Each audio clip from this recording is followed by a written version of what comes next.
درنو لیدونکو ستړي مشئ. په یوې نوې ویډیو کې تاسو ته ښه راغلاست وایم. په نننۍ ویډیو کې غواړم چې د ژر انزال کېدلو د مخنیوي یوه اسانه لار تاسو ته وښیم. که زموږ چینل مو سبسکرایب کړی نه وي نو همدا اوس یې سبسکرایب کړئ. همدارنګه د ګونګړي نښان هم ووهئ چې زموږ معلومات تاسو ته په اسانۍ ورسیږي. ستاسو د ډېرو نارینه‌وو یوه لویه اندېښنه د خپل جنسي قوت په اړه وي. ډېر فکر کوي چې ژر انزل کېږي، خو علمي څېړنې وایي که څوک تر 2 دقیقو په لږ وخت کې انزال یا په عامه اصطلاح خلاص شو ستونزه لري. کني دغسې نه ده. له دې سره سره چې حقیقت همداسې دی، ډېر نارینه غواړي چې مقابل لوري ته ځان قوي وښیي او ژر خلاص نشي.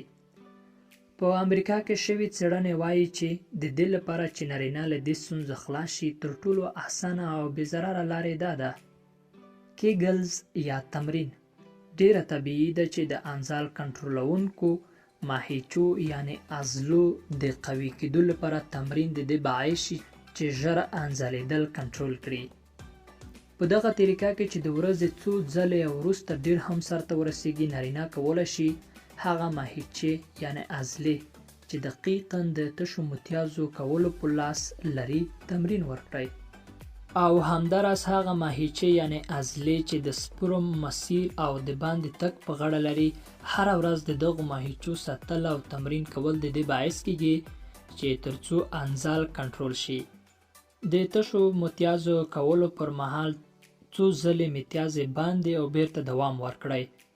دا کار باید په لاس سره ونه شي، بلکې د اعصابو له لارې متیازې بند او بیرته دوام ورکړل شي. دوی وایي که څو ځلې متیازې د 4 یا 5 ثانیو لپاره ودرول شي، نو د مثانې او همدارنګه د ادرارو د کنټرول عضلې غښتلې کیږي. د دغو عضلو پیاوړتیا د ژر انزال کېدو له مخنیوي سره مرسته کوي. دوی وایي چې نارینه دې د ورځې څو ځلې دا تمرین وکړي او له یوې مودې وروسته د نتیجه وګوري. درنو دوستانو، که زموږ چینل مو سبسکرایب کړی نه وي نو همدا اوس یې سبسکرایب کړئ.